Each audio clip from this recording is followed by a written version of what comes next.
We are live. Thank you.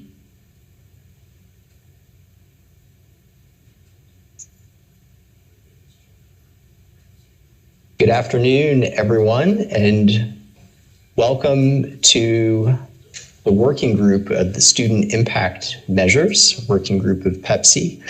I'm Randy Penfield, one of the co-chairs of this working group. Hello to everyone, and Chris Blanton, the other co-chair. Chris, you want to say hi? Hey, glad everybody was able to join us this afternoon. And everyone, we're going to do intros in just a minute. Kim, can we go to the next slide?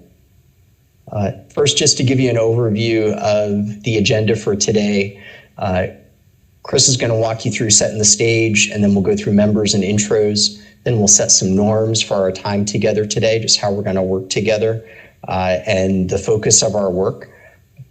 We have a little deviation from the agenda that you might have received. Same general idea, but we are going to switch things up a little bit so that I think we can have a more direct conversation around some of the items at hand.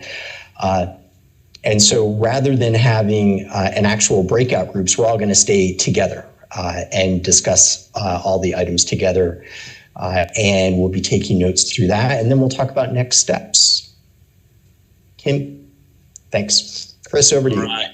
Yep. Like Randy said, thank you all for being here. So this group has been assembled. Everybody has areas of expertise and different places that you're coming from. And so we're just glad to have all the different opinions and all the different experts on this call today. So there's 4 working groups that have been assembled, and you may or may not be aware of that, but you can see the 4 listed there in the bullet points. And we are the second one, the Student Impact Measures. And Kim, who is on the call as a DPI rep, Kim Evans, a lot of you probably know her. One of the groups has met already. Which one was that, Kim? It is the new professional learning tools and support. Okay, so that group has had their meeting. We're the second group to meet, and then the other 2 will be meeting next week. And so really the purpose of this group is there are 3 PEPSC members on the call today.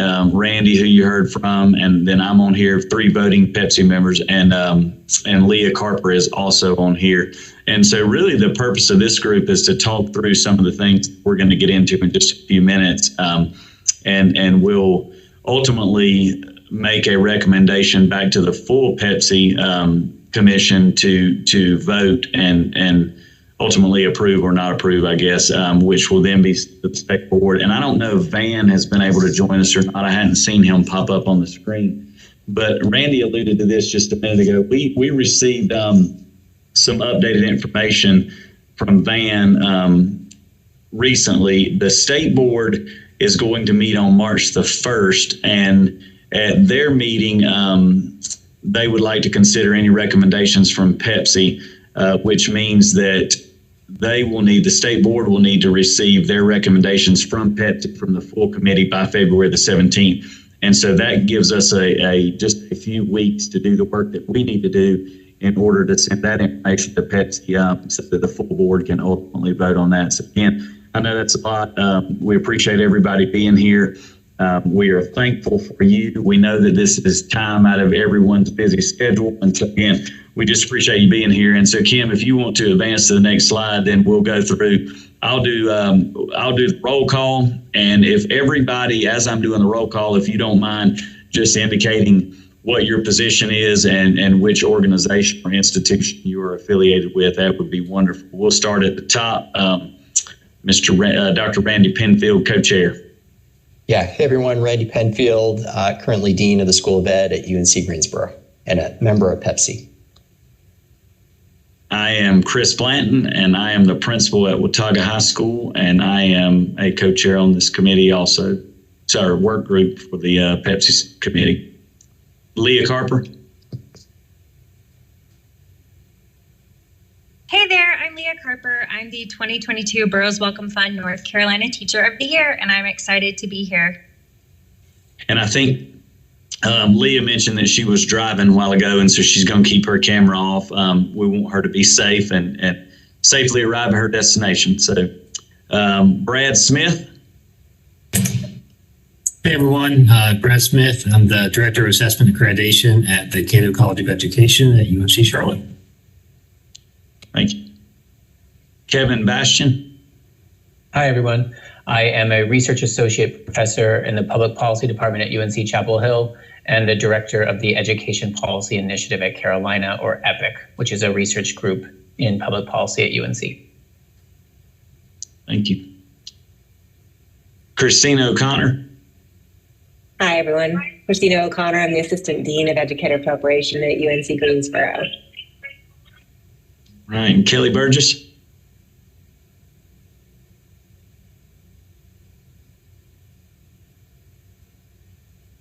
Is Kelly with us? Kelly's not here. And I apologize if I messed this next one up. Is it Dason? Close. It's Dyson Passion, teacher advisor in the governor's office. Thank you. And then Kimberly Sanderlin. Good afternoon, everyone. Kimberly Perry Sanderlin. I am the AIG teacher and instructional facilitator in Wake County Public Schools. Right. Patrick Green. Hi, everyone. I'm Patrick Green, the 2022 Wells Fargo North Carolina Principal of the Year and Principal at Greene Central High School in Greene County. And last on the list is Clay Smith. Good afternoon, Clay Smith, Assistant Director of Educator Preparation and Lab Schools at the UNC System Office. All right, thanks to all. And then we do have, I think I saw Tom Tomberlin is on the call and Kim Evans. They're both DPI, and they are with us in a support and advisory role should we have any questions or anything that needs to come up. And certainly they're free to chime in with any points of clarification that they feel like would be necessary at any time during our conversations today. So thanks again to everyone for being here.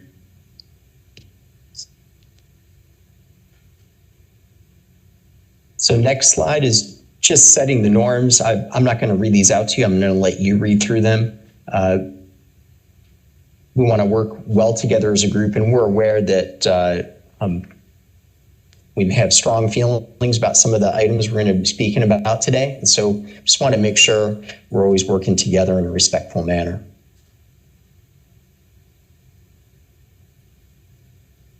Thanks, Kim. Our focus today, as we jump into it, really centers on 4 different areas related to student impact measures and measures of teacher effectiveness. I'm going to let you read them yourself. I'm not going to read them out to you, but we're going to be spending the bulk of our time today going through these individually, one at a time, and receiving your feedback on these. Kim, it's my understanding that there was a document that's now been shared with everyone. That's correct. Ms. Schaefer has her hand raised. Yes, please, Ms. Schaefer. I just wanted to put a little bit more context around what the state board is looking for from this group in the short term. This is an ongoing working group that will be going beyond this particular report to the state board. But right now, we just have to get some information to the General Assembly about what needs to be included in the pilot to pilot these programs. So it's a very discrete task we're asking for you to do today, which is to give us input on what needs to be in a pilot program that would allow the Pathways program to be tested in several districts. I just wanted to make that clear because we're not trying to do all of the work for this committee in one meeting or in the short term. It's a discrete task that's before the group today. So I just wanted to clarify that. That help? It does, and thank you for that. Chris will actually be providing a little more context around that coming up in just a minute. So thank you, Allison, for that. But I wanted to make sure we didn't get worried about how broad the task is when it's actually narrow. Yeah, absolutely. Chris, I think we're over to you at this point. And Kim, yep. There you go. So you see this slide. Some of the measures that PEPSC and the subcommittee discussed prior to this group being formed, you can see listed there below. And like Randy said, we're not going to read all these things to you. And I know it was sent to you in advance, and so you've probably had time to review it. But these are some of the things that we're going to discuss now. With the Kim, if you want to go ahead and advance to the next slide. This was what was included in the original presentation that was sent to you. Given the information that we received earlier today from Van, and kind of going back to what Ms. Schaefer was saying, we've changed gears just a little bit, and we're not going to go into breakout groups. We're not going to identify note takers for each group and a reporter and do those things. What we're going to do in just a minute is we're going to look at a document that Van shared that is going to guide our work more so than this slide would have indicated. And Kim, have we put that in the chat yet, the document? No, we haven't. I'm about to share it, and then I can share the link. Okay, that would be perfect. So again, for those of you that have looked through this, slide 8 in the PowerPoint, disregard. What we're going to do is the document that we're going to look at in just a second is what we're really going to operate off of. Yeah, that one right there.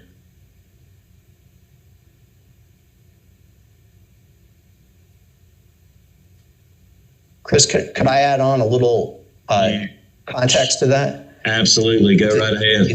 It's our understanding. So this document that Kim is sharing right now summarizes the work related to measures of teacher effectiveness and student impact that the PEPSC Commission has proposed up to this point.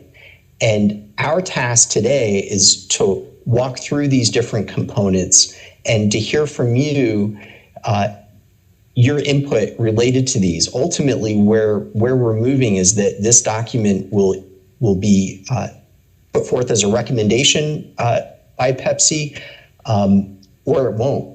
And so if I'm understanding things right, Kim, our process today is to hear input from you. We're going to go through these sequentially one at a time and really just hear your input based on the current language and sentiment that's shared within this document.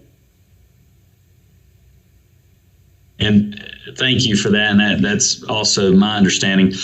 We know that this is the first time that you've seen this document, and so it's on the screen in front of you right now. I guess maybe it would be a good time to hear from the group. Would it be helpful? We are going to go through it section by section, so you don't have to digest the whole thing at one time.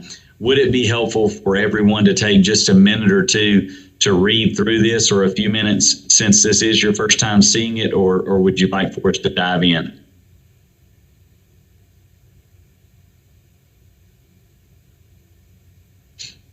I think I would like to have the opportunity to read it just once through at least.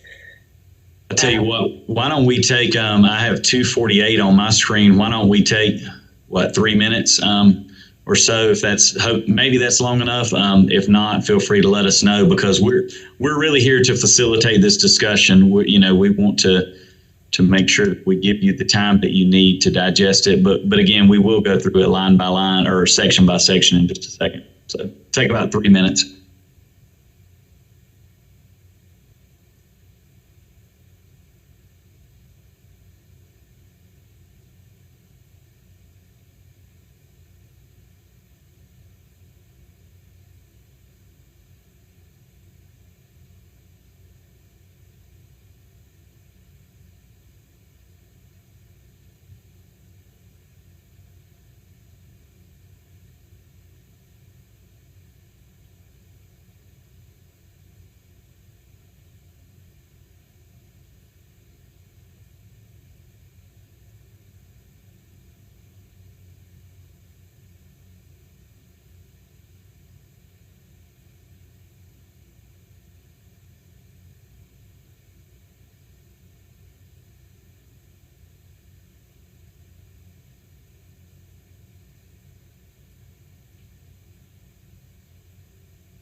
Looks like we're good to move on.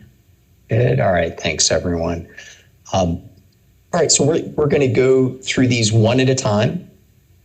The first one is the articulation of the purpose of the measures as related to informing student impact. And more specifically, the recommendation here is that the measures provide metrics and evidence for teachers that demonstrate how they are impacting student learning. If I can say that just a little bit differently, if that's allowed, the spirit here is that measures that are used within this process would serve as evidence of teacher effectiveness and with respect to the extent to which teachers are impacting student learning. That's the starting point for why each of the measures that would be used, why they would be used.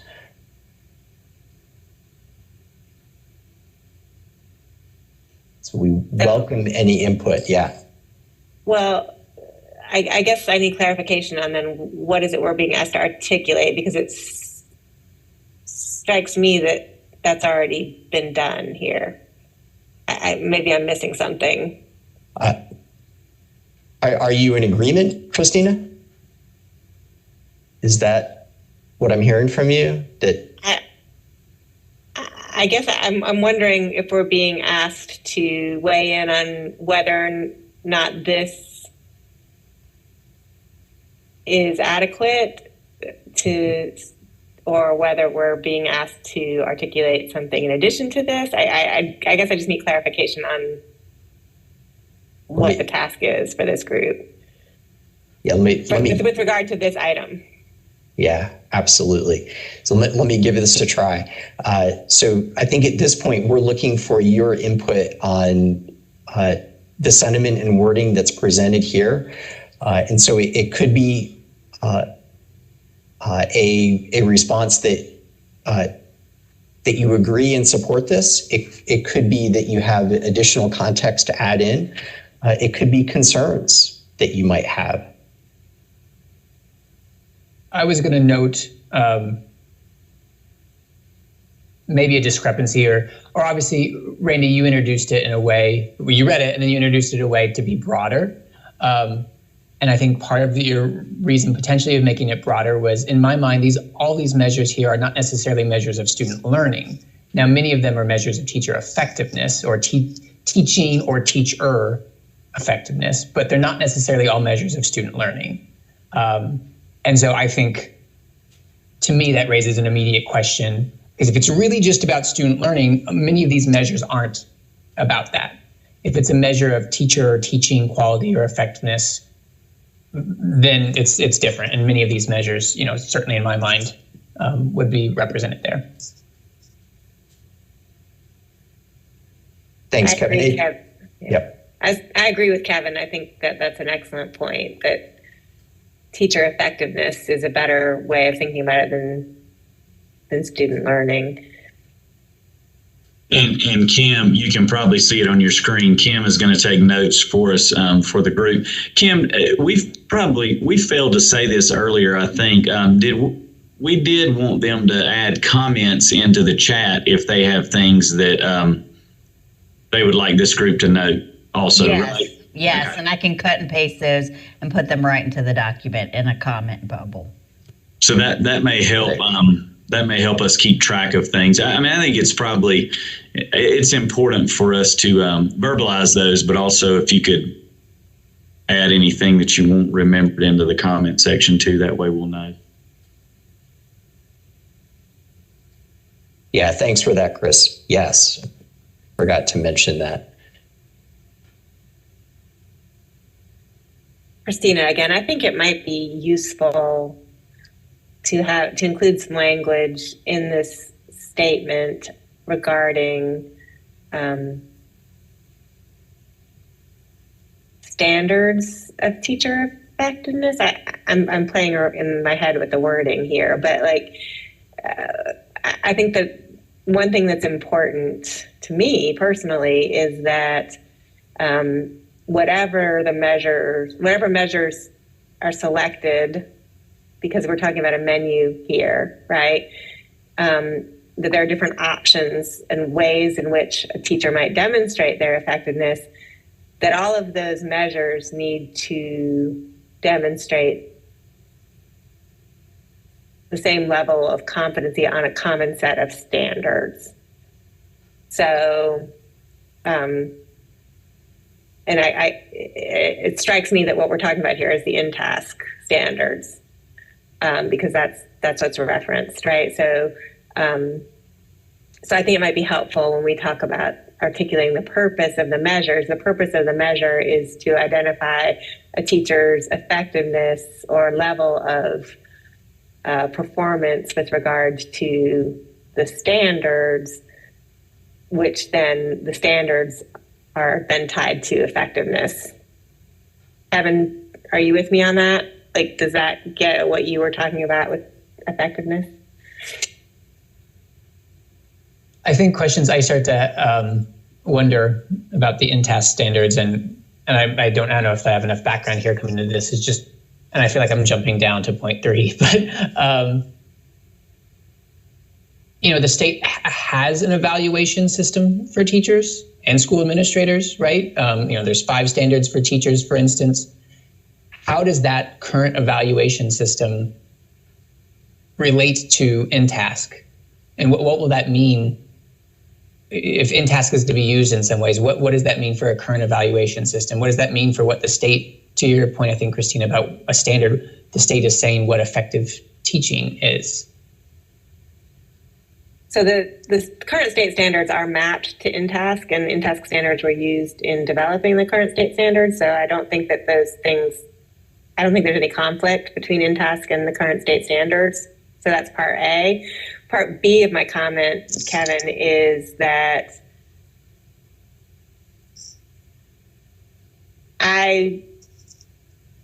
we're trying to develop something here that's different and presumably better. So I don't know that we want to get weighed down in being tied to what already exists or what's already being done with regard to teacher evaluation.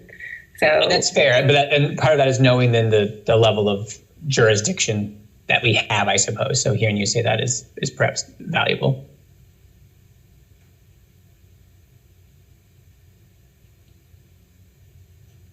Thanks for this discussion. I'm wondering if there are other points out there. Is there I noticed there's an asterisk next to the micro credentials for both content and pedagogy. Is there a subnote that's linked to that? Just trying to make sure I'm seeing everything.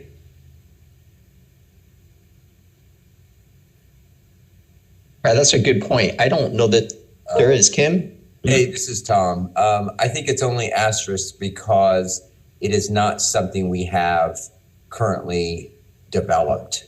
But we're basically asking you, would a suite of state created micro credentials be an acceptable form of evidence for a teacher to establish their competency for the license? Thanks, Tom. Yep.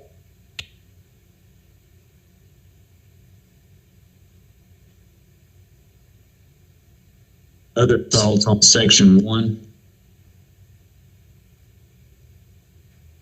And it's going to be difficult. I mean, I think we probably already realized it may be difficult to talk about one section without incorporating some of the things that are in 2, 3, and 4. So feel free to do that. We just don't want to move on without everybody having a chance to weigh in on this.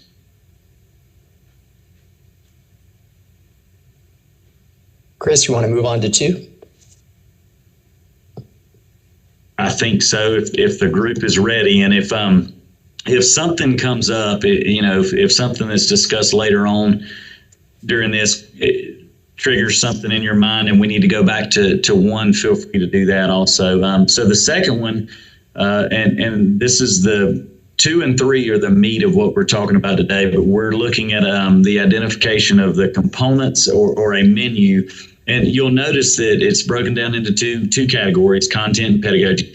And they are both essentially the same. And so, and Tom, you or Ms. Schaefer, either one of you may want to weigh in on this, but it is our understanding that we're not, the purpose of the work that we're doing today is not necessarily to try to come up with additional measures under content or pedagogy. It's to basically look at what we have here. Now, we can certainly talk about anything else I think that anybody would like to put out there, but we are looking at coming up or at least getting feedback on whether or not this is sufficient for the pilot areas. Is that correct, Tom or Ms. Schaefer?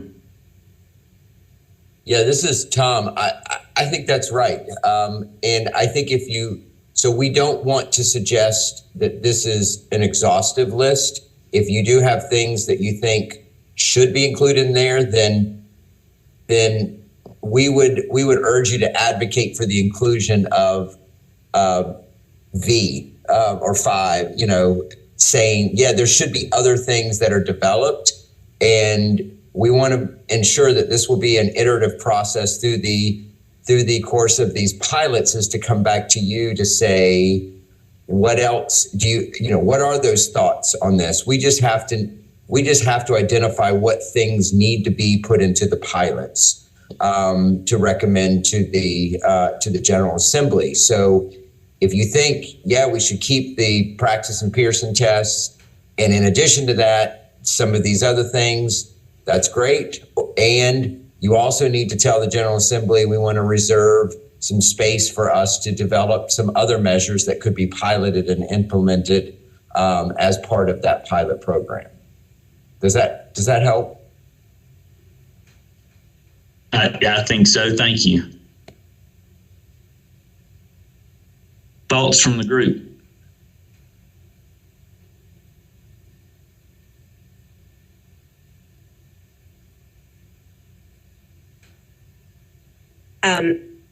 I'm trying to focus in on this idea of the pilot and what's important for the pilot. And when I look at these components and I think about what's important to me for the pilot, is that the measures are equivalent to one another, right? That and this is getting back to the idea of standards. So we need to be setting up measures that folks have confidence on one measure is equivalent to confidence on another measure. Christine, are you speaking to a concern that obviously not all teachers will have all of these measures? That's right. Such, you can't, right. In that world, it's hard to compare apples to apples. Exactly. That's the concern. The concern is that the public, that everybody needs to be assured that regardless of which measure a teacher has used to demonstrate their competence, that you're getting equivalent level of confidence, and that there aren't different sets of, there aren't tiers of measures, right? And this measure is the harder one. This measure is the easier one. This is the easy way out. If you do this measure, you're not as good as if you do that measure.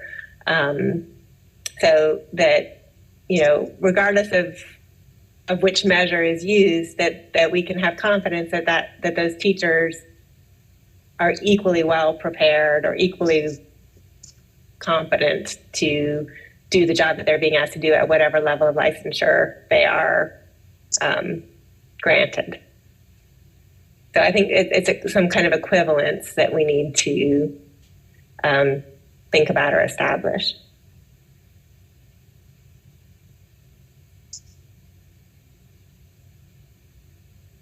Dr. Tomberlin has his hand raised. Go right ahead, Dr. Tomberlin. Thank you. I totally agree with Dr. O'Connor's statement there, and I think that would be a great thing for this group to opine on. Are there any of those measures there that, from your perspective, in other words, if somebody can pass the praxis, is that a better indicator of their set of skills and competencies than a system where a micro-credential system where they're actually demonstrating and performing those competencies in the classroom? Are those two things equivalent? And if they're not, that is a problem, because, you know, one of the goals of this is to eliminate the kind of distinctions between how you're entering the profession, that is, you know, traditionally versus alternatively prepared. What we're trying to say is the whole licensure system is going to meet teachers where they enter the profession and support them to the acquisition of these skills. If any of these pathways are deemed to be inferior, that will be a problem, I think. And so I think that's a great line of inquiry to kind of assess these things that are put up here and say, is this going to create a pathway that's seen as substandard? And we certainly don't want that for our teachers.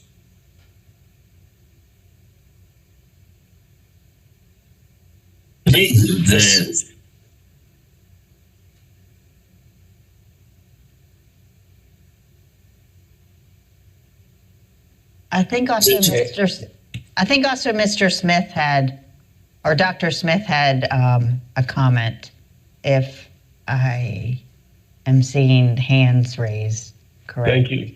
Yeah, my comment was related to the earlier point about micro-credentials, and so I don't want to take away from this conversation specifically about sort of the one-for-one evaluative pieces. And so I think this is really foundational in the conversation of how we move forward. So my comments related specifically to micro-credentials, and so I will pause until that's appropriate. Could I ask, this is Randy, everyone, and getting back to Christina's point. Christina, one way for us to maybe think about this is that it should be the same standard of competency that leads to a certain decision with respect to a teacher's standing and with respect to licensure, regardless of which assessment was used. Another way to say that is it's a matter of indifference as to which assessment system or approach would be used. The same standard with respect to effectiveness would hold. Is that capturing your sentiment?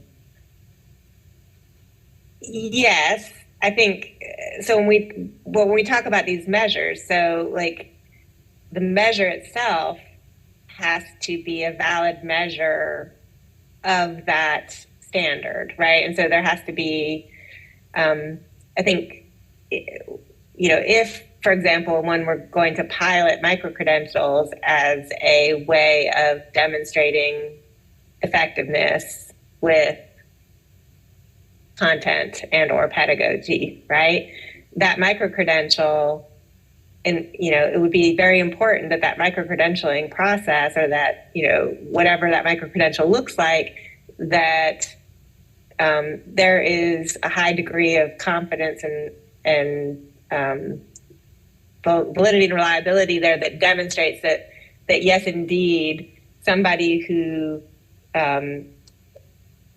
is deemed to be proficient with InTask Standard 3 on this micro-credential has the same level of competence as somebody who was deemed to be proficient on InTask Standard 3 by EdTPA or by Praxis or by multi-observer performance review, right? That they all have to be equivalent in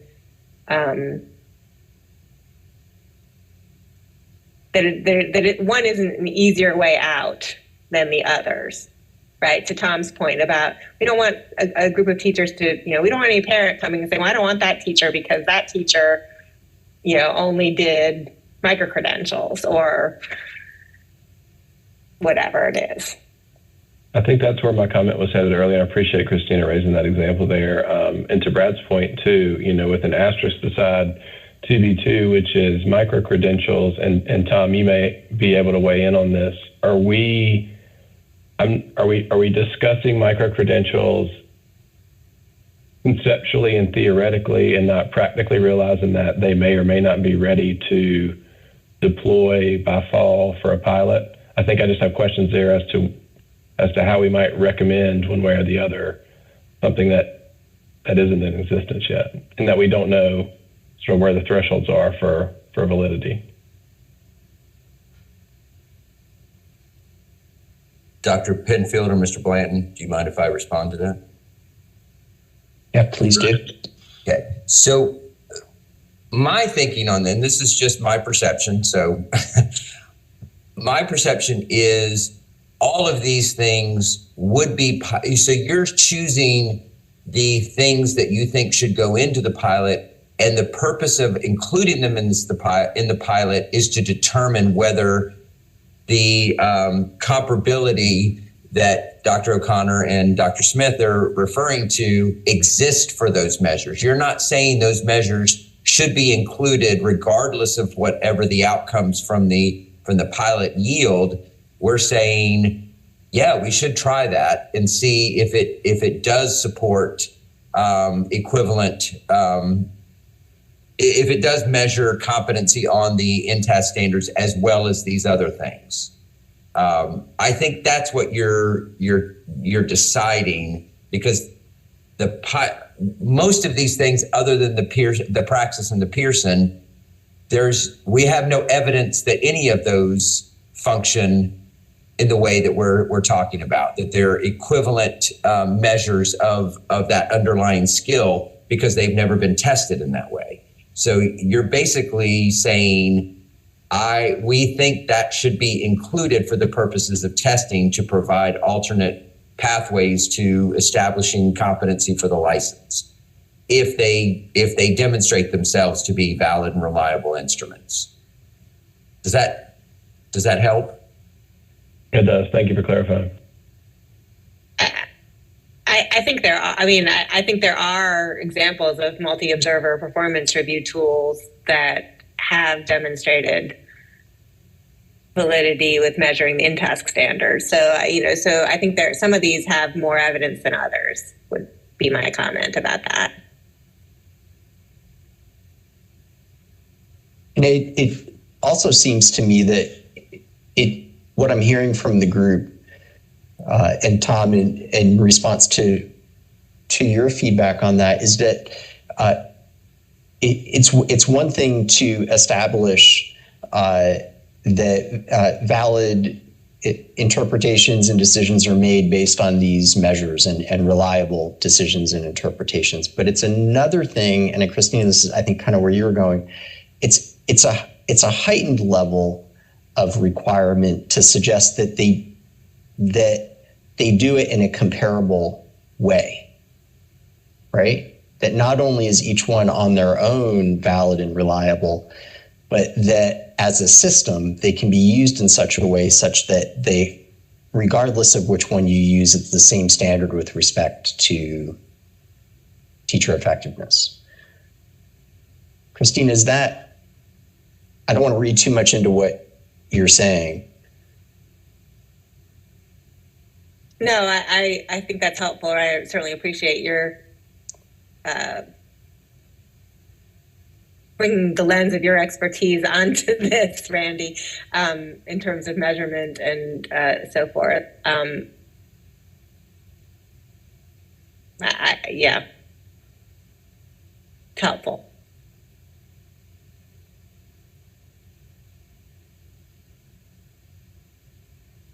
Chris, I had seen that Leah, I think, had her hand up, but I don't know.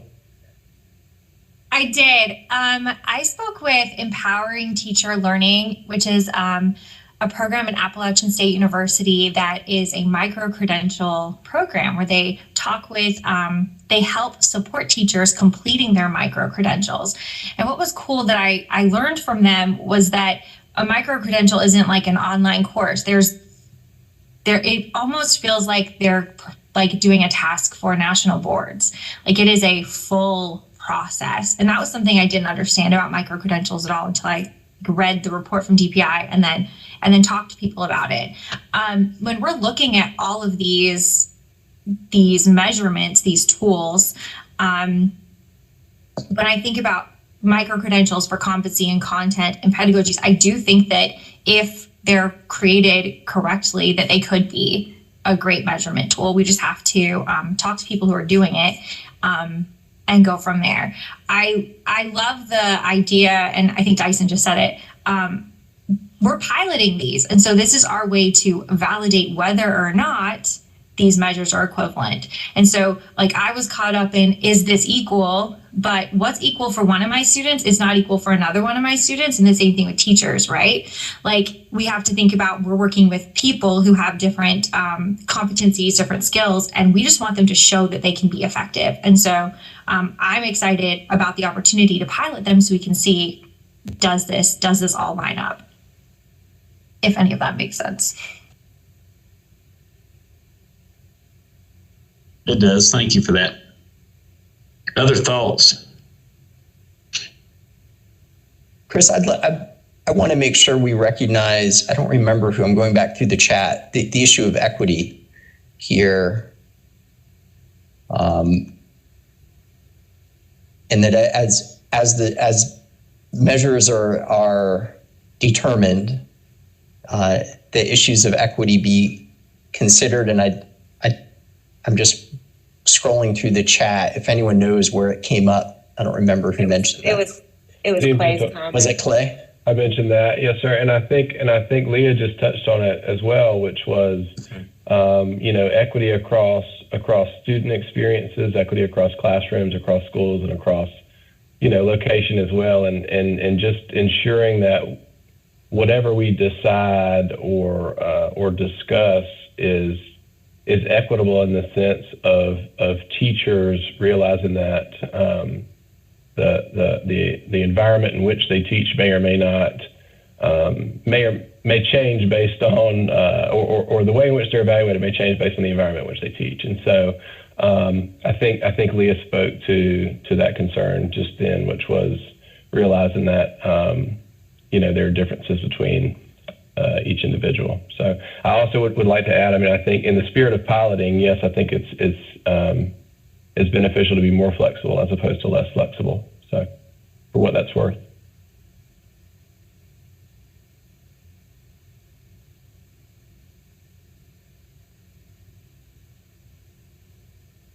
So then maybe I need to amend my comment about what I think is important about the pilot.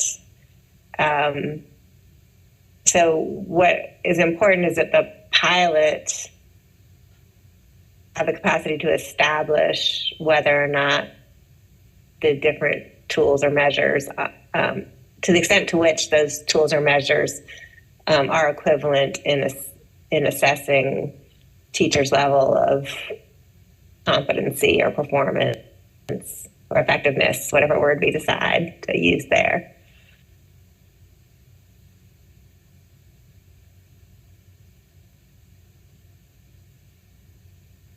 I think that makes sense, Christine. I think, the pilot becomes, the word I think you used earlier, but maybe too, is an opportunity for some innovation, obviously. And you don't actually then at that point want to close any or many doors, at least, right? You want to allow opportunities to truly gather some data and evidence and be able to look at it.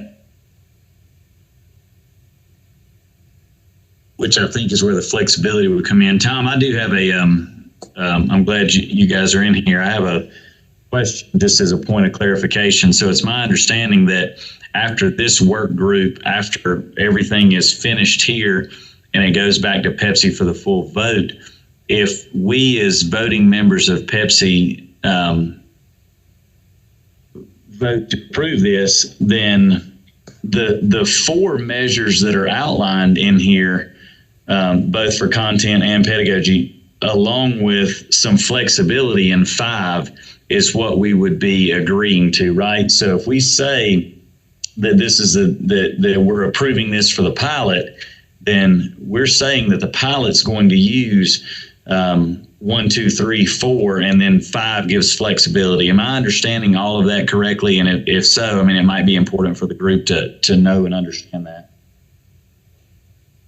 Yes, that's my understanding of what you would be recommending is, I mean, you're free to recommend any one of those 5 or none of them.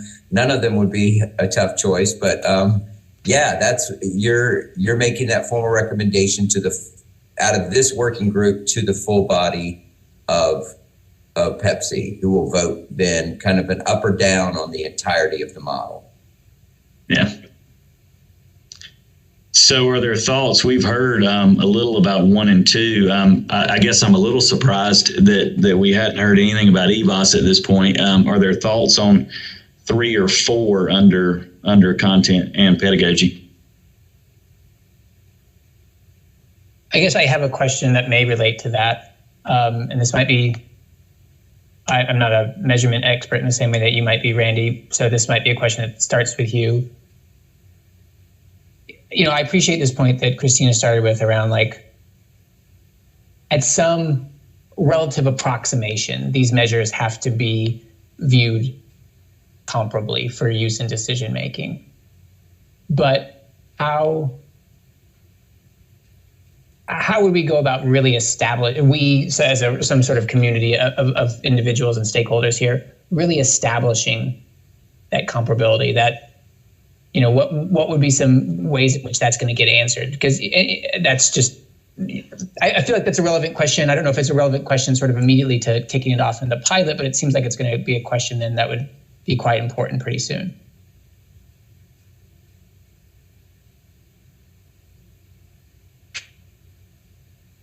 Kevin, that's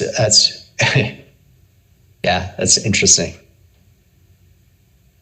Sorry, go ahead. No, go ahead, Kevin.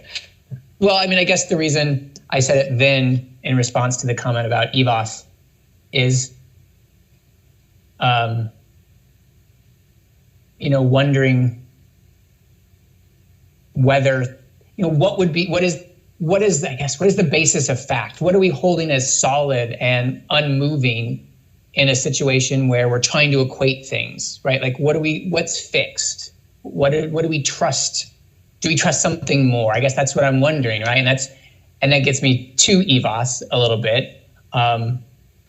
Which of these measures here is the one that I think is the most directly measuring student learning? It's one that I'll use the term relative to some of the others, like an observation tool, might be more objective. It has its own issues. I don't want to go further without saying that, I suppose, too. But I am just wondering about that. And it makes me wonder, too, obviously, Tom, in particular, about we have fewer EVOS tests EVOS estimates for teachers than we used to, right? Particularly in secondary grades, and what implications there are of that for this work.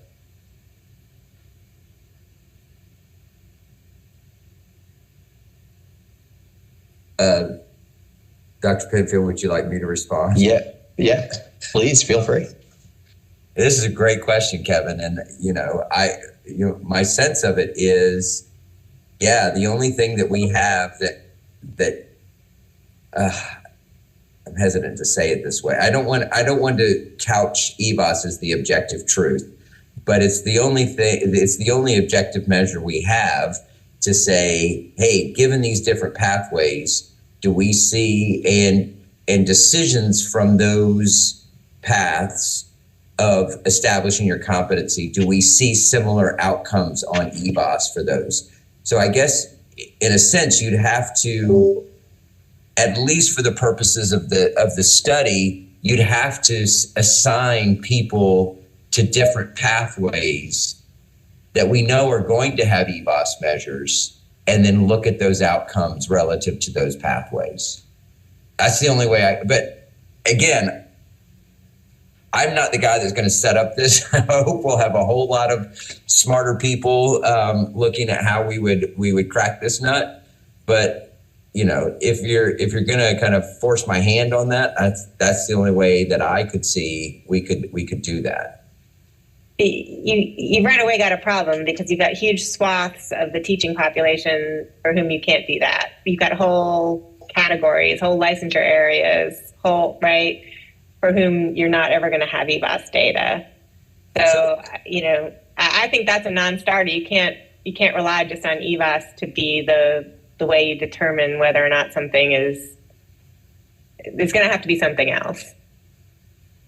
I don't know what the something else is. But I don't think you can do that. So the other objective truth we have is Praxis Pearson. So do you put people through these other pathways and see and then you test whether they would have passed that test or not? But the problem with that is we know that the Praxis and Pearson is not strongly correlated with performance outcomes. So, yeah, There's another thing I'm wrestling with a bit, and it gets back to Clay's initial point about equity and access. What are other dimensions we might care about, right? I think one dimension, hypothetically, we should care about or we need to evaluate is the comparability of these measures in making a decision, a impactful, consequential decision. So, that's one construct or one domain in which we should be paying attention, but maybe equity and access is another one, right? And I think, there may be some challenge. I think historically there have been challenges with some of these measures and what it means in their subjectivity or in challenges with, what that might look like for different segments of the teaching population, how they might be rated, how they might perform on a Pearson test. And again, maybe the idea with comparability is there's different ways to prove something, but I'm conscious of the notion that comparability may not be the only thing that we or somebody should be thinking of here in kind of these measures. And Kevin, I'm wondering that there could be different forms of comparability, right? There could be comparability from a purely measurement perspective. There could be comparability in equity and opportunity. Right. I think this, I guess I'm jumping ahead a little bit here, but I think this all gets down to part 3. So these measures don't all measure the same thing, right? So, Praxis and Pearson measure content knowledge.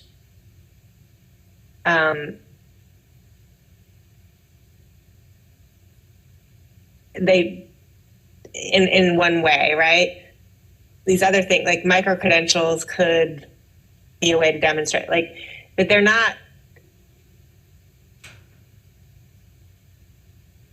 I don't know that any of them could stand alone, right?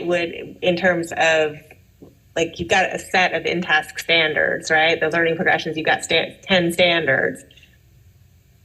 One of the things that would have to happen, I guess, as a part of this pilot, or maybe this is the work of this group. I'm still a little fuzzy on how that all fits together. But which in-task standards is Praxis or Pearson, and which ones are being measured by that? So if I pass the Praxis, which in-task standards does that check off, right? If I, do micro-credential A, which in-task standard does that check off? If I pass EdTPA, which some would argue also has a content component, the folks at Scale would argue that EdTPA measures all 10 in-task standards, and I've successfully made that argument to CAPE for our institution, that it measures all of them. So, and many colleagues across the state have made that same argument successfully. But we've got EdTPA, PPAT here only under pedagogy and not under content, right? So I think that conversation about which standards for which measure is an important part of this. I don't think you can separate those out.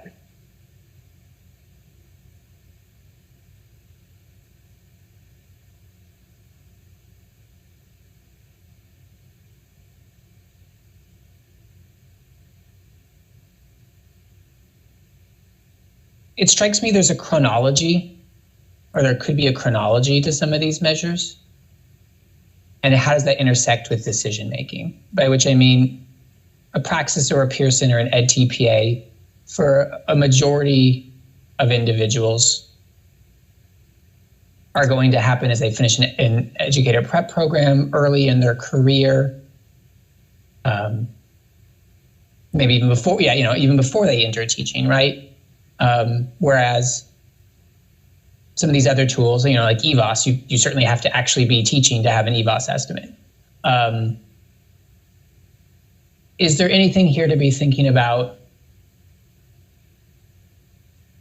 which measures could be used for which decisions? By which I mean, more or less, it seems like, and correct me if I'm wrong or oversimplifying this, but there's sort of, at a really broad level, two decisions being made here. Where does a teacher start, and how and when do they move up, correct?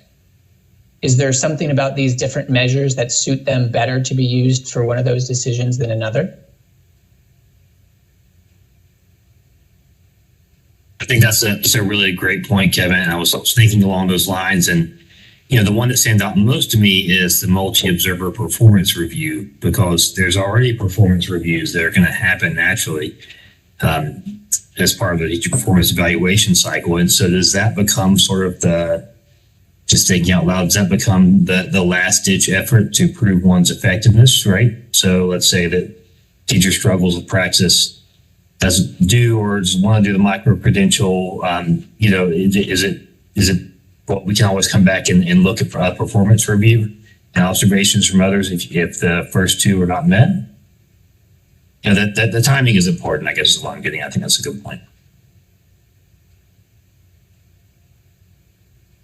But the way you frame that takes me back to Dr. O'Connor's concern that some of these would be seen as legitimate and others would be less than that. It's of real interest to the state that these pathways all be seen as valid. We don't want you're a lateral entry teacher, and all the implications that came with that.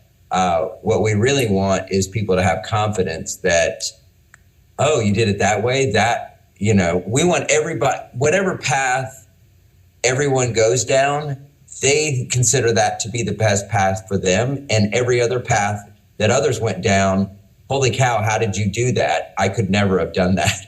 I mean, that's the kind of desired state, right? Like everybody connects with the thing.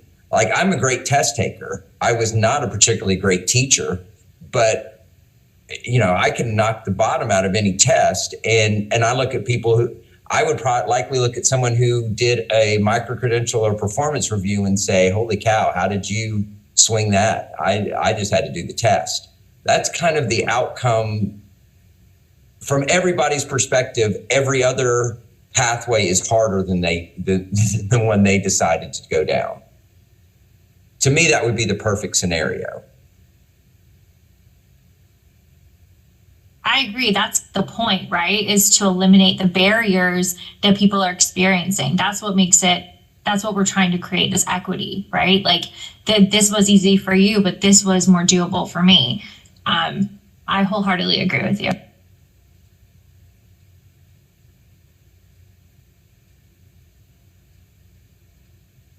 But I think what's important, so I was at a conference or meeting one time, and somebody used a phrase like let 1,000 flowers bloom, right? When we're talking about all these different pathways into teaching.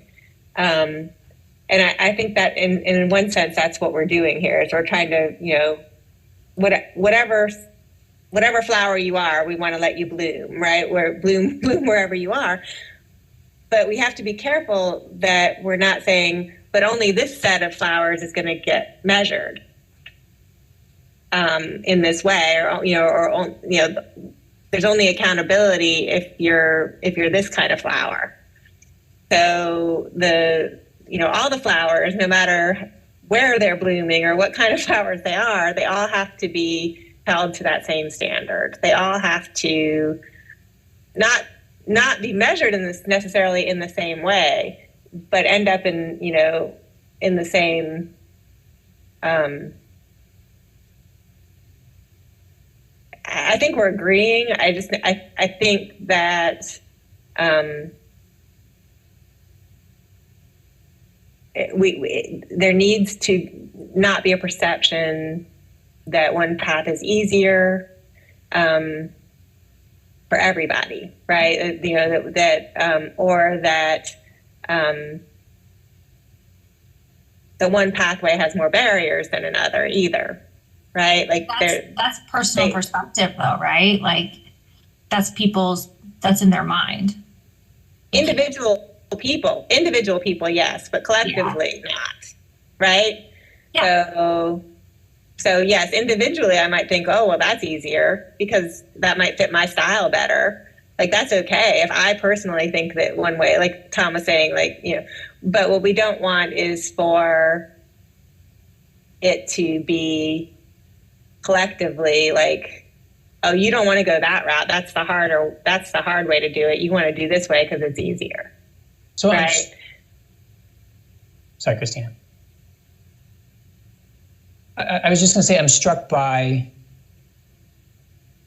and thinking Tom or Randy and others, like some lessons of oldish lessons now from like the Measures of Effective Teaching project that Gates funded. And, you know, Charlotte was one of the districts, right? And they were looking at a lot of different measures of teacher or teaching performance, looking at how they related to each other, what that meant for predictive validity, if you will. And, you know, I think, you know, I would sum up one of the findings being multi-measures were better than one measure.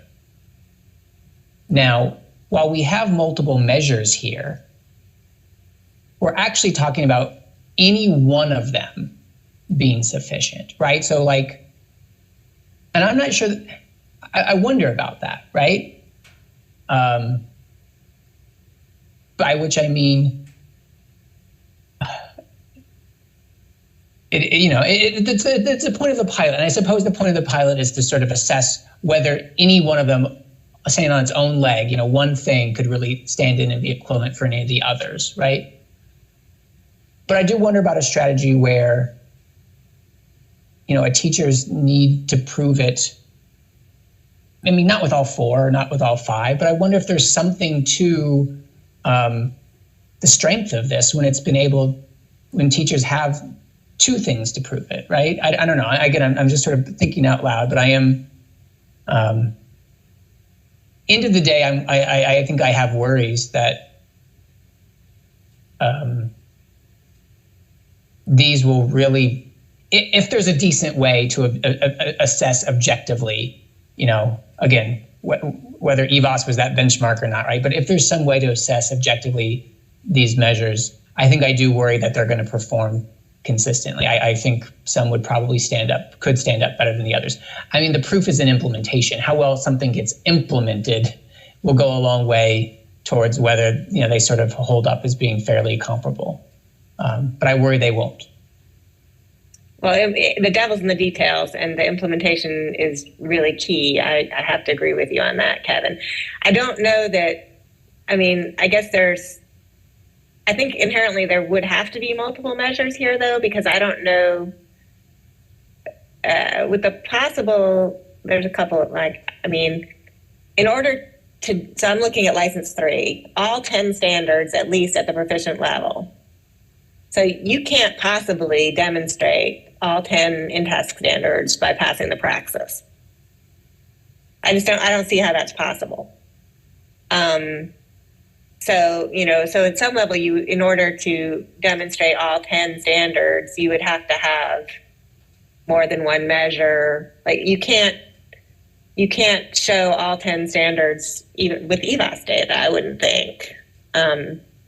You know, again, I would say like the folks at Scale would certainly argue that you can show that with NTPA.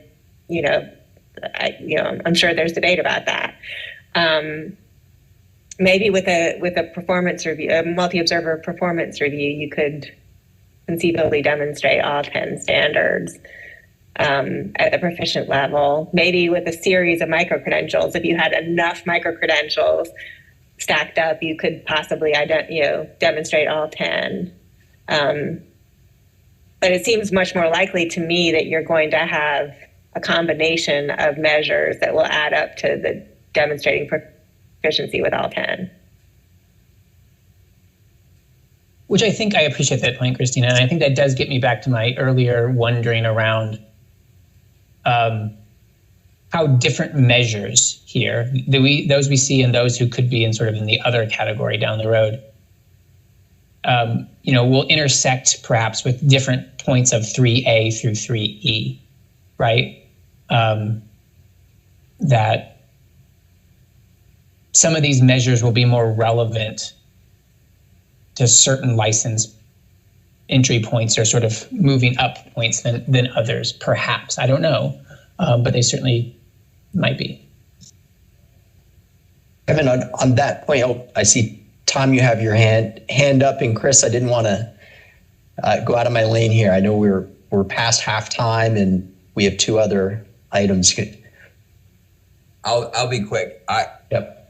I think that is a super recommendation for the pilot, is to establish, in addition to what the validity and reliability questions we're asking here, is establishing the connection between these measures and the INTAS standards. Because you're right, there may be some that can carry you so far, and then so I might use EBOS for 4 of those INTAS standards, but I've got 6 to demonstrate. I'm going to have to go search for a different path to demonstrate those. I think that's a great recommendation that I personally, again, this is just me personally, would love to see in your recommendation for the pilot.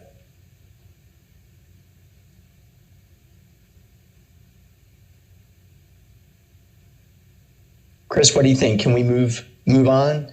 All right, so everyone, so thank you for that discussion. And I know we've already started talking about area number 3, which is really getting at the point of how do you map onto the different competencies and practices that are used to define teacher effectiveness and impact on students. And then how do we map different measures onto that? And so you see an initial thinkings on broad strokes, how this could be at the different license levels. But let's talk more. We'd love to hear what you're thinking.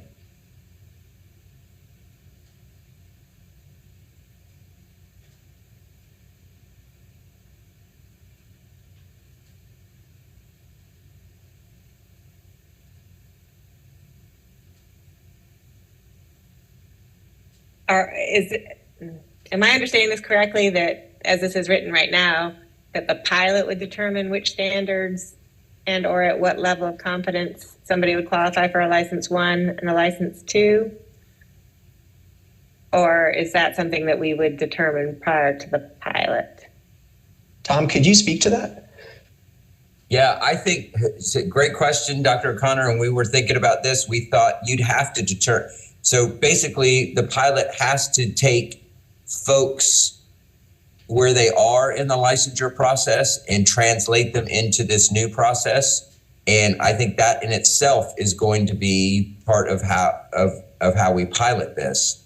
And so that is the recommendation, is that as part of this pilot, we've really got to look at what qualifies you for a license 1. What are the particular standards that are fundamental? So I'll remind you that a license 1 teacher would be working as a co-teacher with a license 4 teacher. So what is the fundamental, the minimal standards that you need for somebody to be working as a co-teacher with these people? And then license 2 would be where you first start your own kind of teacher of record, autonomous teacher of record. What are the standards and at what level do you have to be? And then we kind of went in and just supplied this license 3 and license 4, but you should not consider that as as established. That's, you guys can modify that any way you see fit. We just tried to give you something to react to.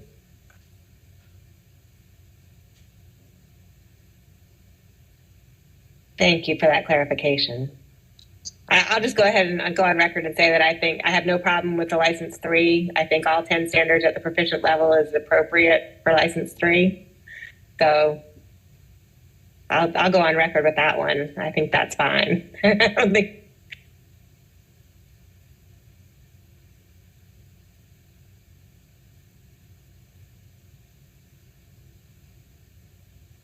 Kim, I want you to document that we got at least one right.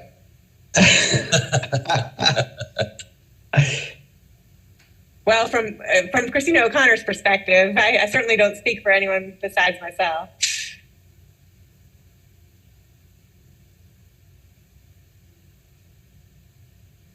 So I see Leah put in the chat, who determines the level a teacher achieves?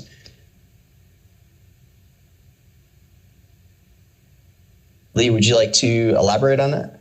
Yeah, sorry. I was just wondering, is it your principal? Is it a multi-classroom teacher? Who is doing that? I think that's something that a lot of, through the feedback that I've received, is a lot of teachers are really concerned about it being, one particular evaluator. And so I'm curious who gets to decide that. Leah, I'll jump in here. I think it's not a who, it's the measures that we're talking about. So we're saying that these would be the measures, whatever measures, I guess, are piloted successfully, right? And then those have to be mapped to the standards. So whatever standards we decide that praxis is a measure of proficiency on standards, whatever, if it wasn't this late in the day, I might be able to correctly map in my head which in-test standards are content, but I can't do that right this minute. But then it would be, so if you're using praxis to demonstrate your proficiency on in-test standard 3, then that would be what determined it. It wouldn't be a who, it would be whatever the measure is. And it could be a who, right? If you used observations and ratings that happen to map onto those standards. Is that consistent with what you're saying? It could be a who, but it doesn't have to be a who. And in that case, based on my read of this, it wouldn't be one who, it would be a multi-observer, right? So it wouldn't be one evaluator that would make that determination. It would be multiple evaluators who would have to agree on that rating. So it wouldn't, the answer to your question is I don't think it would be based on just a single principal's opinion. And Leah, when you ask about the level, I'm assuming you're talking about the license, the licensure level, correct? Yeah, even if you're how is it determined that you're proficient or have mastery level? When you look at the way that we're evaluated now, it's just one evaluator, each principal, and they decide if you are distinguished, etc., or proficient or whatever. One of the biggest pieces of feedback that I've received is that teachers are concerned that their principal, for whatever reason, will decide not to give them mastery level on particular things based on whatever. You hear every story, right? Like all the things. And so I love that there are multiple ways to prove that. There's a way to circumvent that one evaluator or whatever it is in the plan. I just wanted it said on record. No, I think that's a good point. It's actually a huge misconception that's going on. And so I just want to we got to put out those misconceptions. Tom, I wonder if this would be a good time to speak to a conversation that we had at one point about the administrator evaluations and kind of some of the things there. Do you remember the conversation I'm referring to? Not entirely, but just what we know about the data related to principal observation. Yes. So, you know, to your point, Leah, teachers are concerned that this would be their individual principal. And that's a valid concern because we know there is bias in those observations.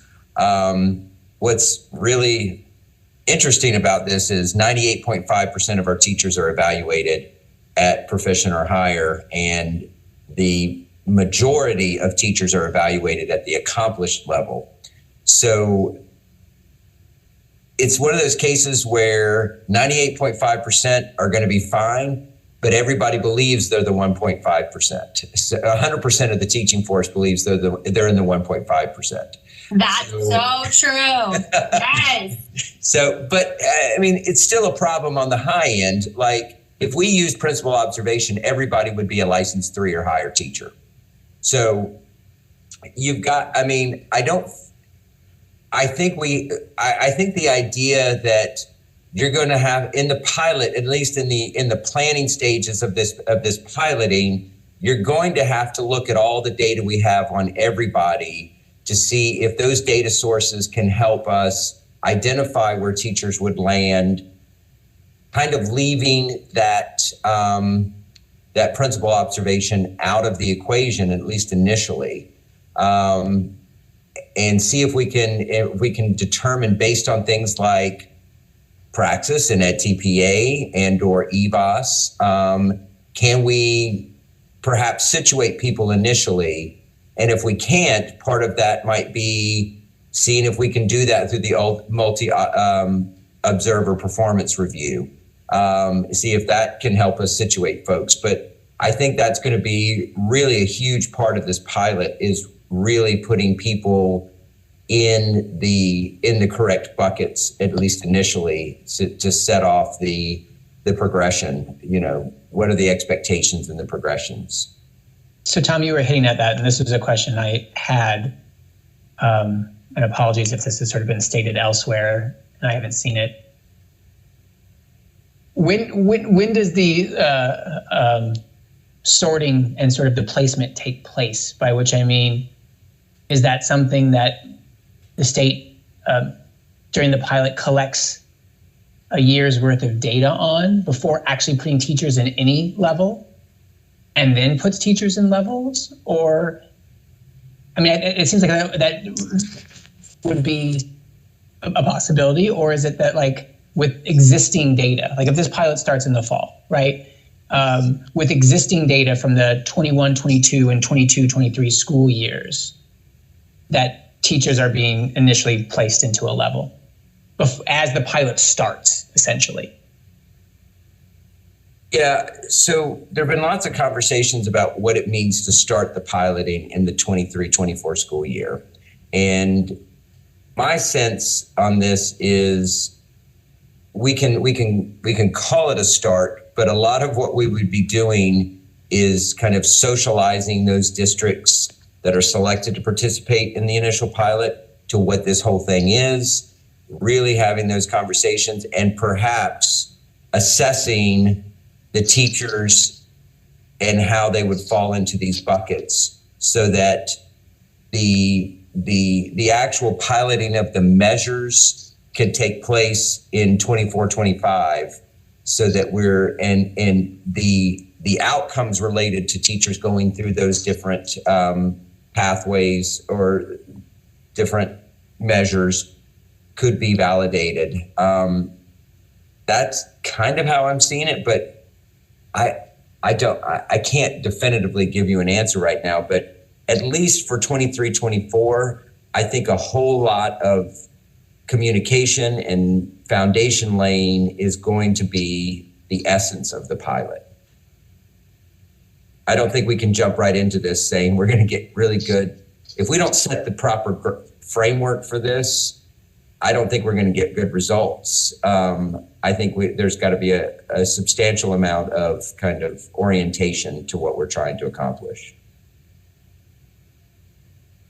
And what does that mean for data collection? I mean, because again, some of these things are already available. There's already EdTPA scores. There's already Pearson and Praxis scores. There are already EVA assessments. There's already teacher ratings from current principals, although there's not necessarily student surveys or peer observations or, micro credentials, right? So in addition to sort of laying that groundwork, could you imagine like some data collection around some of those measures that we don't currently have as just starting to get the ball rolling? I could definitely see the multi-observer performance review getting off the ground early, if nothing else, kind of introducing folks to that. Even if in the first year we said, this is not for any stakes or anything. This is just to kind of get everybody oriented to what a multi-observer performance review looks like. Same thing with micro-credentials. If we were able to land on a provider that has micro-credentials mapped to the NTAS standards and can show us some good validity and reliability data on those things, then perhaps we could start implementing them in that first year just to orient people to them. But I think this is a massive shift in the way we talk about our expectations of teachers. And I don't think we can just throw the kitchen sink at them and expect them to respond. I mean, there has to be some period of adjustment there. And I would hope that that's what the 23-24 pilot would yield. And then as you add more people, it's this cycle of orientation and then the implementation of the measures for the purposes of data collection and measuring those outcomes on an ongoing basis. And you guys, this is all contingent on what comes back from the General Assembly. So I'm just telling you what I would love to see happen. There's no way for me to guarantee to any of you what will actually happen. But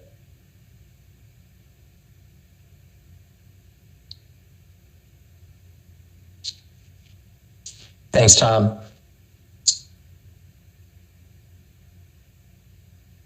I'm wondering from the group, does anyone have any concerns about this approach, right? This is a very different approach where we are using the NTAS standards to establish, identify the competencies and practices that are then associated with different levels of professional standing for teachers in the field. And then measures would be mapped onto those. Are there any concerns from anyone, and be it implementation, be it more on a theoretical level or policy level?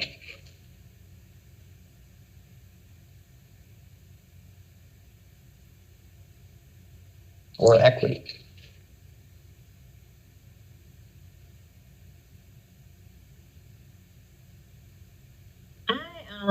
This is Kim Perry Sanderlin, everyone. I keep going back to number 3 as far as the multi-observer performance review, and kind of concerned about just making sure, how do we make sure that that truly is equitable? Goes back to what Leah was saying, and hearing teachers, as someone that observes on a daily basis, hearing teachers have that concern, and as an observer, how do we truly make sure that that is equitable for everyone? Because we know how that subjectivity can change that. So I'm more concerned about what the framework would look like in putting that in place.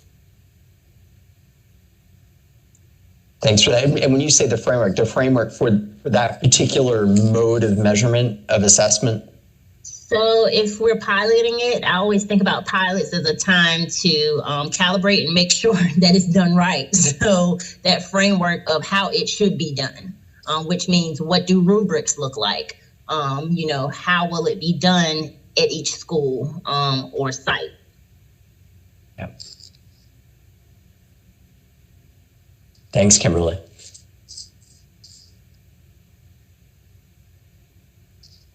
Chris, I feel like we may have exhausted discussion on point number 3. I think you're right. I have a comment. Sorry. Go right ahead. You're fine. I seem to always have a comment. We appreciate those. I think Randy asked about concerns. I think, and I guess this goes back to the state board, and maybe I don't have a good understanding of how this pilot is going to operate. But I guess one concern I would have is, like, if we're going to pilot something, that suggests to me we don't have to pilot everything at once. So, and I know there were certain things that the state board asked for to be piloted, and that was how these working groups were established. But, like, it seems to me like within the existing framework of how people are coming into the profession, you could pilot the measures and look at how the measures would bear out without, like, going all in on doing everything at once, right? Like, so I guess my concern is, like, we're talking about piloting the measures to figure out which measures are equivalent, how they're equivalent, and which ones are valid and reliable, and those kinds of things. I think we need to do that before we, like, pull the rug out from under the licensure system. So that, I mean, that's my concern, is, like, let's, and that may very well be beyond the scope of what we're being asked about here, but I have the opportunity to express my opinion about it, so I'm going to go ahead and do that. I think that we need to be, sometimes you got to go slow to go fast, and I think we have to think about, like, how this pilot might be implemented in a way that will be carefully done, so that when the whole thing does get implemented, that it's more likely to be successful. Because, so I think within the existing framework of how people are currently coming into the profession, one could effectively pilot different ways of measuring teacher effectiveness and teacher growth along a continuum, and kind of map that back and say, okay, if we were to have this other licensure system, where would this teacher fall? Like, would they be a license 1 or a license 2 or a license 3? Without scaring teachers and, changing things all at once. So that's a concern that I have, since you asked. Mm-hmm. We appreciate that, and we appreciate all comments. Before we move on to 4, which we've talked about to some extent already, are there any other comments that we need to hear and possibly address? Okay, 4 deals with validity and reliability, and again, we've talked about that, and I guess some of the concerns. I think it probably goes without saying that everybody agrees that the measures that are chosen and used need to be valid and reliable. Thoughts about 4 before we close things out today? Other thoughts that maybe hadn't been mentioned? I know we have a lot of people on this call that are experts in those areas. I'll just go ahead and say it. I always have a comment, right? I think the wording, it's not reliability of the measure, it's reliability of the data that the measure produces that we need to be concerned about. And I think that is the issue that we're getting at with some of the concerns teachers are raising about the current teacher evaluation system, right? Is that, like, everybody's using the same tool, right? The problem isn't the measure necessarily, right? The problem is the way that it's being used, which then contributes to the reliability. So I think when we're talking about the reliability, it's the reliability of the data that's produced by the measure. So if it's an observation instrument, if Randy is using that observation instrument and going in to evaluate Christina, and and then Chris uses that same instrument and goes in to evaluate Christina, are they getting similar results?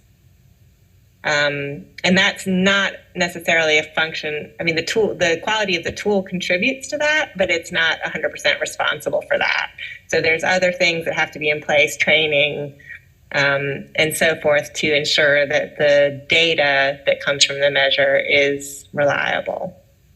So iterated reliability for anything we're using. There's certainly other people on this call who have more expertise in this field than I do, but that's just, and I'm a former principal. You know, I evaluated teachers every day and used the instrument, and, you know, and we evaluate student teachers and use instruments for that. So it's just, you know, you can have the greatest tool in the world, but if people don't have the training or the calibration in place to ensure that it's being used in similar ways, you're never going to have the trust that we need in order for this to work.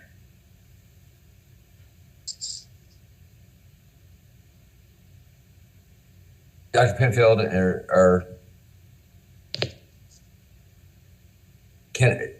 Tom, please go ahead. So I totally agree.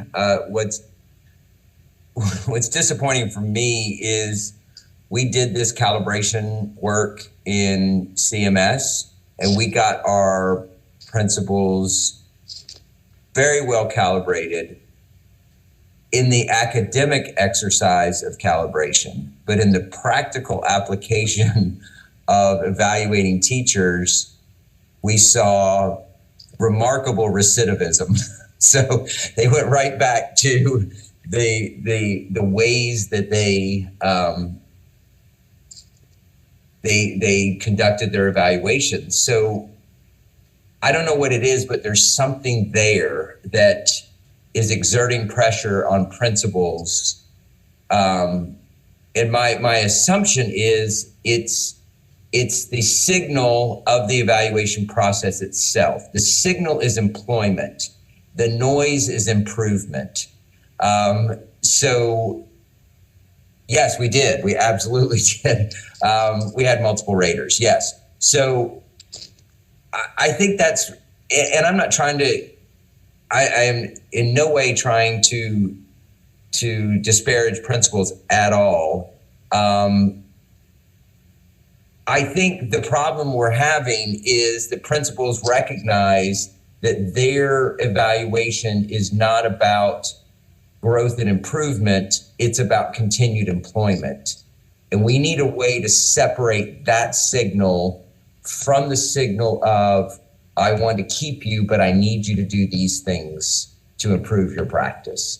And that to me is the obstacle inherent in our current evaluation process. And the hope is that with this multi-observer, that we can start parsing out some of that, that you know, when a teacher that's working with you every day has that relationship that says, this is really about me helping you getting better and nothing else, and kids opining on whether a teacher does a certain thing or not, has nothing to do with whether that teacher might be hired or, you know, continue to be hired or fired. It's just, I think the principal there's so much on the principal in that regard that it's hard to overcome that with training. I would 100% agree with, as a current principal, everything that Tom just said. And I think that going back to what Leah said earlier, some of the teachers' concerns, I think, are in that, or some of the things that I've heard are in, how am I going to be rated by the principal? But what Tom and Tom hit on exactly what the conversation I was referring to a while ago, is that it's actually the complete opposite. But the evaluation system that we're currently using it's supposed to be a growth model. I think it's gotten away from that for all the reasons that Tom said, and probably some others also. But I do think that if we in this working group or members of PEPSC or anybody thinks that if this pilot goes through and if it's ultimately General Assembly approves it and it's implemented, that's going to change. I think that, especially given the current conditions that most schools and school systems are operating under, where you need teachers, you're not going to have principals who are going to evaluate most of their teachers in a way that's going to negatively affect their employment or their pay status or anything like that, because they're not going to continue to employ the current teachers that they have, and they're certainly not going to see additional teachers applying in their district, which is again all the way back to where a lot of this work started. We've got to create multiple entry points and pathways to have teachers in districts. And I'll validate that as well as a principal. It really is just a market response to the lack of teachers in the first place. So a bird in the hand's worth two in the bush. I could rate you proficient and continue to work with you and have the option of that, or I can rate you developing, have you leave, and I start from square one with an unknown entity, if one at all.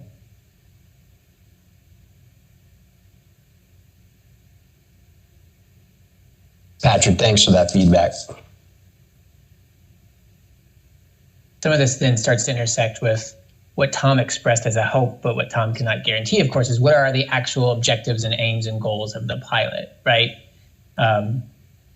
Because in one sense, the pilot is a massive data collection and data quality exercise. In addition to, I think, how Tom, you set it up perhaps around building knowledge, rolling, getting support, knowledge, etc. It's potentially a very huge data collection and data quality initiative, more so than making decisions with those data. That will come, but it's more about what is the data telling us.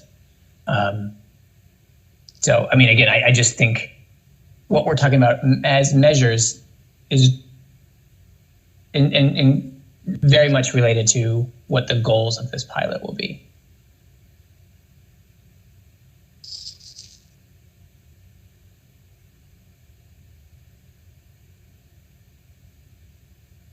Chris, is it okay if I present a question to the group? Absolutely. You go right ahead. So, maybe I'm not thinking about this correctly, but if we enter into a pilot and if we have some measures, do some assessments, some of those measures, assessments may not yet be validated. We may not have evidence to support, backed by data, to support some of the inferences and decisions that are made. And so my question to the group is, if we enter into a pilot, implement some stuff where in some instances maybe things haven't been validated yet. Christina, to use your point, right, that the data haven't been validated for certain uses yet. Is it going to be high stakes? Like, are decisions really going to be made based on teacher standing when we don't yet have the data? Like, if we're using the pilot to gather some of this data, and what complications does that create?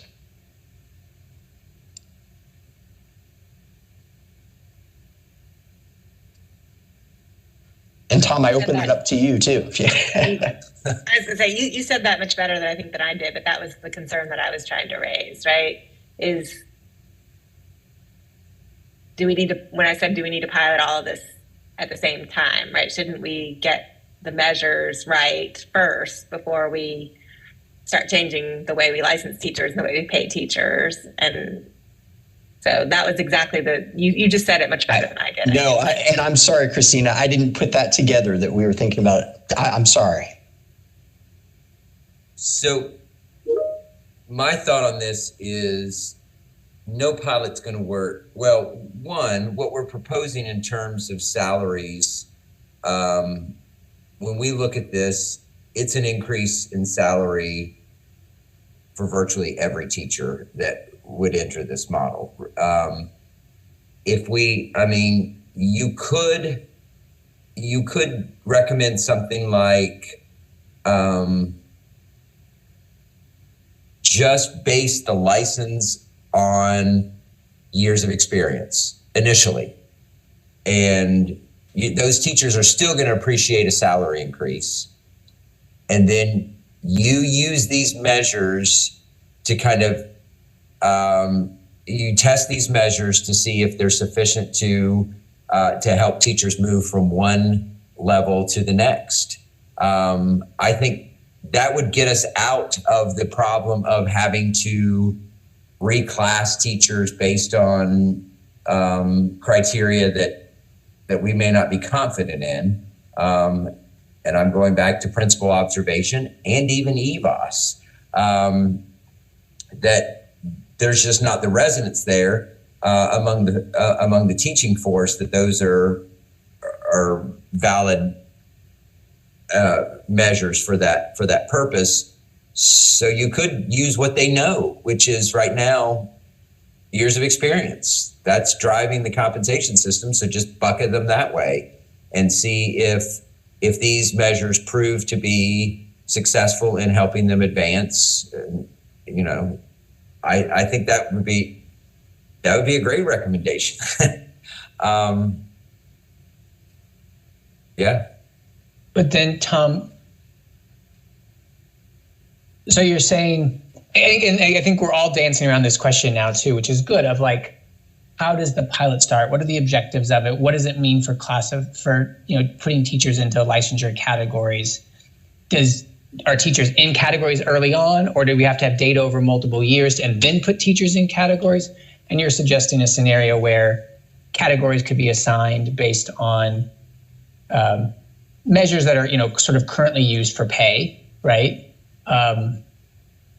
And then data collected over time to sort of assess where teachers are. Now, but does that hold for all these different levels? Like, would, license category 4 at the very beginning just be really experienced teachers regardless of any, I know this is getting into the weeds, perhaps regardless of any other data than just experience? And what is the danger of starting with just experience and putting people into categories when data later suggests that maybe it's easy when you put them in a category and data later suggests they should move up? What is the scenario when data suggests they should move down? Yeah, that is the tough one. And I think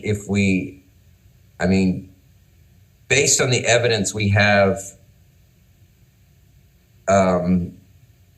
regarding the correlation between years of experience and effectiveness, that is going to be an issue for a non-trivial portion of our teaching population. But I would say the hope is that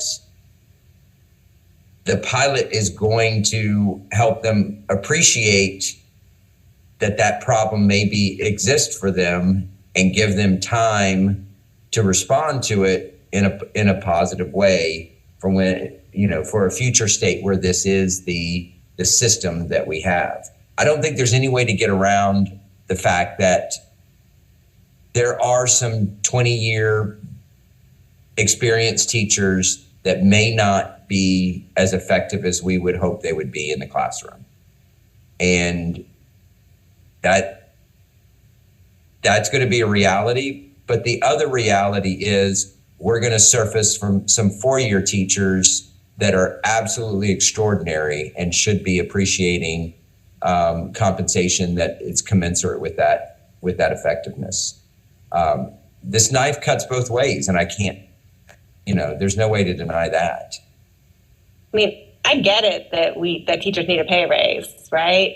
Like, I get that, but I don't know that that's justification to rush into all of a sudden, like, putting people in different categories based on years of experience and while we validate, or using tools that are not yet validated to put people in categories, even for a pilot. Like, I don't really understand why we need to rush into that. I mean, or maybe you let people opt people in pilot districts opt into the new categories as they enter the profession and leave the people who are already there alone and just collect data and have them be part of the data collection, but not mess with their, but it seems like it would be a big mistake to rush into putting people in categories before we have the data to support it.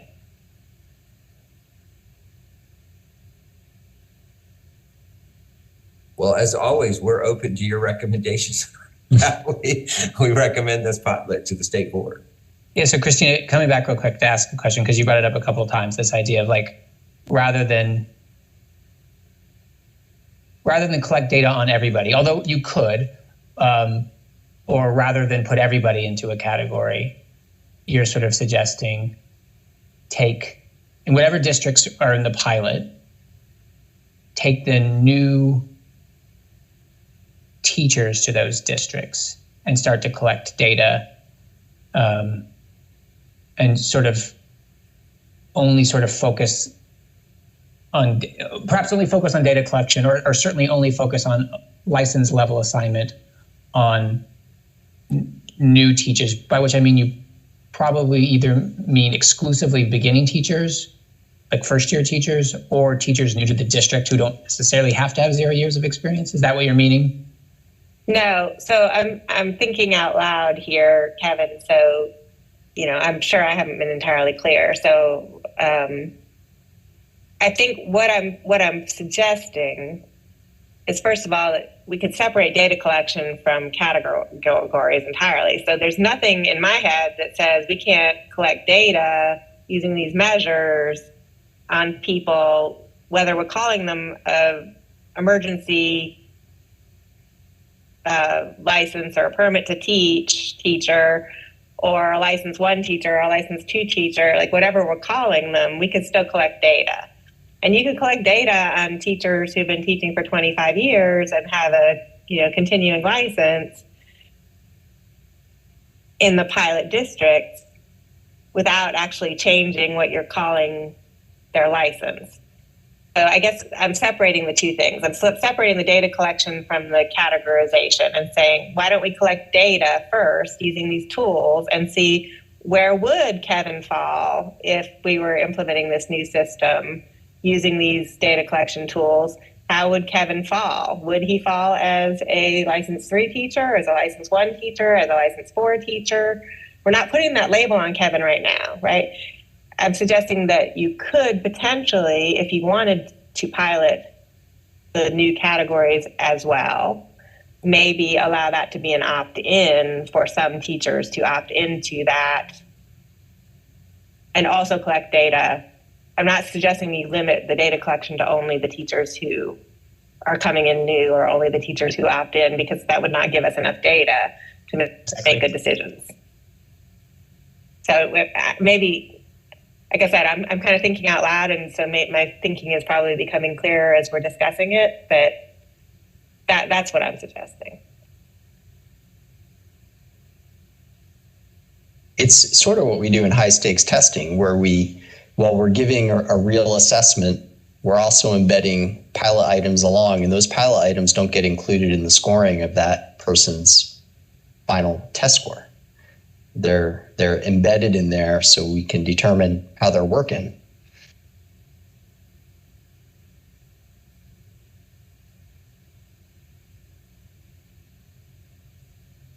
Chris, I know we're coming up on time and we want to discuss next steps too, and it seems like we've got a great discussion and maybe some really good avenues for our future meeting. What do you think?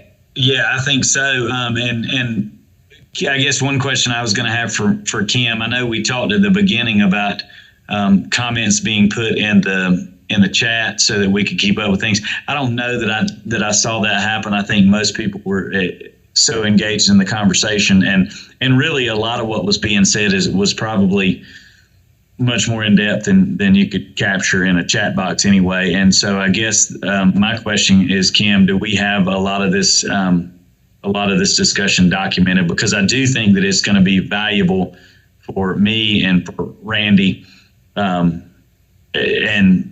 to go back and look at and and just make sure that we've captured it, I guess is my question, to sum that up. That's something that I'll be working on because the meeting is also recorded. Okay, gotcha. And Leah, sorry, I left Leah out of that also. Apologize, Leah.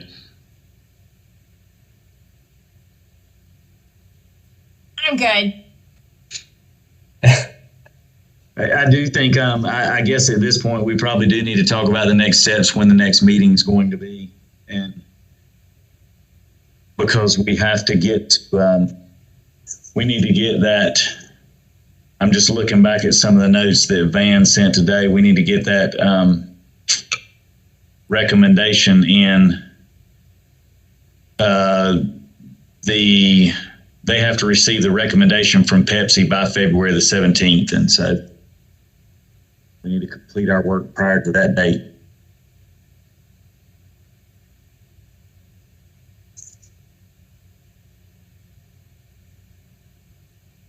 So we reconvene on,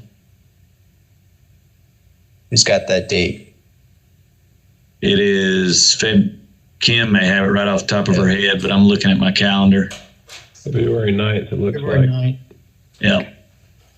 I think so. February the 9th at 9:30 is the time that I have, 9:30 to 11:30. Which appears from my calendar to be concurrent with the next PEPSC meeting. Is the next PEPSC meeting going to be changed? It has Yes. been. Yep. Kim, isn't that the meeting that the PEPSC meeting that we canceled so that work groups would have time to meet? That's right. It has been moved. Okay. It will be moved to the 16th. And at that point, that's when PEPSC, again, just make sure I'm thinking about all this right, correctly. So at that point, PEPSC will vote to approve, or I guess not, the recommendations that are coming out of the work groups, and then ultimately to send on to the state board for approval. Is that correct? Yes, that's correct.